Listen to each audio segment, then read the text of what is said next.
Hey guys, Taylor here, and today I'm back with another Division 2 video. Now today I'm going to be showing off what I personally think is a really cool assault rifle build. It's all based around having an assault rifle that's as stable as possible, as well as landing as many headshots as possible. Now quickly before I do get into my assault rifle build, I do just want to introduce something that we'll be bringing to the channel in future build videos.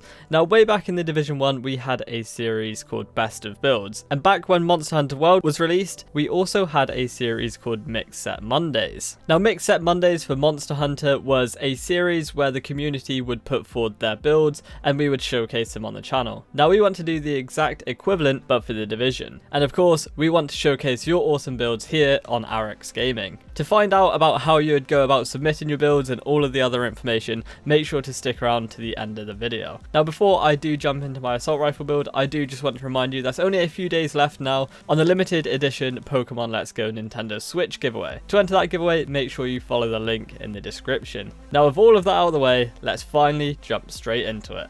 At the moment, there's definitely a few metas floating around in the Division 2. One of those builds being an SMG with max crit hit chance and the life restoration talents. But the past couple of days, I've sort of been thinking out of the box, looking at other cool and unique builds to make. And of course, with assault rifles being pretty powerful, I thought I'd base a build around an assault rifle. More importantly, the CTAR-21 assault rifle. Now in the comments section of a video I made a couple of days ago, the best PvE weapons in the Division 2, a lot of you told me to check out the CTAR-21.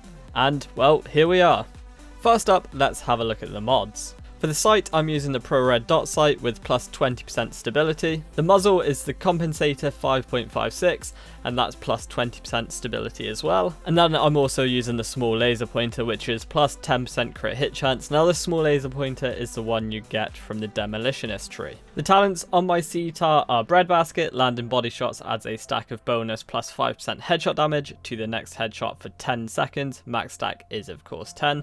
Accurate plus 15% accuracy, and then cannon, while equipped, this weapon increases throwing distance by 10%. So as you can see, I've gone all in on stability on the CTAR-21. In fact, it's 40% stability, and that maxes out the bar on this assault rifle. So for my secondary, I'm obviously using the one that everyone's using, and that's the Chatterbox. Now this is mainly for the holstered talent, which is Blabbermouth. While holstered, reloading your weapon within 5 seconds after a kill grants 20% rate of fire for 10 seconds. So let's move on to the gear, and first up, the mask. We're using 3 pieces of Wyvern wear, so the first bonus for that is plus 7% crit hit damage, 2-piece bonus is plus 15% drone skill power, and then the 3-piece bonus is plus 10% crit hit chance. Now the attributes are one offensive, which is plus 6% crit hit chance, and the other attribute is a utility attribute with plus 7% cooldown reduction. Now ideally I would have liked 2 offensive, maybe crit hit chance and crit hit damage. I'm just going to have to keep searching. 1-piece Fenris Group AB, which is plus 10% assault rifle damage, and this chest is actually pretty nice. It's got plus 12.5% headshot damage,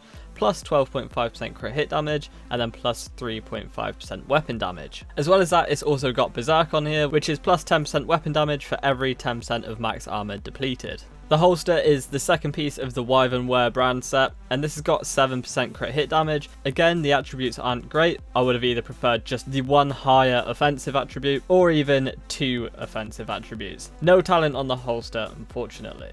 Backpack is the third and final piece of the Wyvern Wear brand set, and this has got plus 4.5% weapon damage, plus 10,652 health, and a plus 4% crit hit chance. Now moving on to the gloves, and this is where I'd make most of my improvements. I cannot for the life of me find another set of Aroldi holding gloves.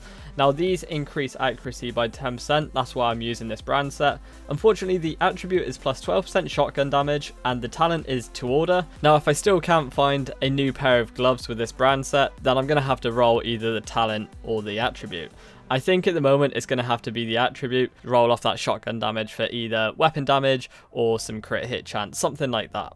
And then the last piece of gear is some D and H knee pads for that plus 5% accuracy. The attribute is also plus 7% crit hit chance. Now to be fair, these knee pads aren't that bad at all. So yeah, by using an assault rifle it can be quite difficult to hit the crit hit chance cap, but it's definitely not that bad. Here I've got just under 40% crit hit chance, but just over 50% crit hit damage. As well as that, I've got a huge 70% headshot damage, as well as that 40% accuracy and 40% stability. Now like like I mentioned at the start of the video, this isn't your ordinary build that's just going to like demolish everything in PvP. I wanted to look outside the box, and this is the build I came up with, a fast-firing, laser-like assault rifle. Now the best thing to do with this build is just go for headshots. Honestly, you're going to go through enemies pretty quickly. On top of that, it doesn't have the worst range in the world either, so you can sit back, sit in cover, and pick enemies off with long distance headshots. Now if you really did want to take this build to the next level, you could either already be a survivalist or spec into the survivalist tree, because there is the option to upgrade assault rifle damage. Now for me, I'm a demolitionist, so I don't currently have that option, and I don't have enough skill points to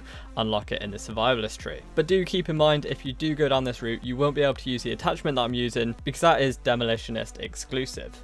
So yeah, there you have it, my laser-like CTAR-21 World Tier 4 build. I will be taking this one into World Tier 5, which of course releases on Friday. Let me know in the comments which build you're looking to take into World Tier 5 and tackle the new tidal basin stronghold with. So yeah, now you're here, you probably want to know the information on how to submit your builds to be featured in the new series Best of Builds for the Division 2. So obviously, we're going to need to see it. We need to see the equipment screen to see what gear pieces and weapons you have, and ideally we need to see your weapon and gear talents, and if your build has particularly important mods, then we're going to need to see those too. Easiest way to do this is record a short video scanning over all of the UI and then include a few minutes of gameplay at the end just so we can see how it works out. You can then upload this to YouTube and head over to the Arekkz gaming Discord, where we have a build submission section under the Division 2, and this is where you can submit your builds. And we also have a build discussion section if you want to talk about build ideas and maybe collaborate with friends. The link to the Discord is down below. Submit them over there with a description of what your build is about or what it does, and we'll aim to pick and show off some of our favorites in upcoming episodes. But yeah, if you enjoyed this video, make sure to leave it a like, and if you have any questions, please be sure to leave a comment and we'll try our best to answer them. Thanks very much for watching, guys. I hope you enjoyed the video. If you want to check out some more awesome stuff from us here at Arekkz Gaming, then you should definitely try to catch TwoSixNine and Paradise Central streaming 6 days a week. You can find a link to the multi-stream in the description box down below. They play a wide range of games, and what's more, we also have the Endgame store. By watching their streams, you earn currency, and you can redeem that currency on the Endgame store for really cool prizes. Those can range from things like games, comics, and figures, all the way up to controllers, capture cards, and even consoles. So definitely drop by and become part of the community. Of course, if you enjoyed this video, then make sure you're subscribed and be sure to click on that little bell icon to turn on notifications so you don't miss our next upload. You can watch more videos by clicking on the options here, but once again, thanks very much for watching, take it easy, catch you next time, peace out.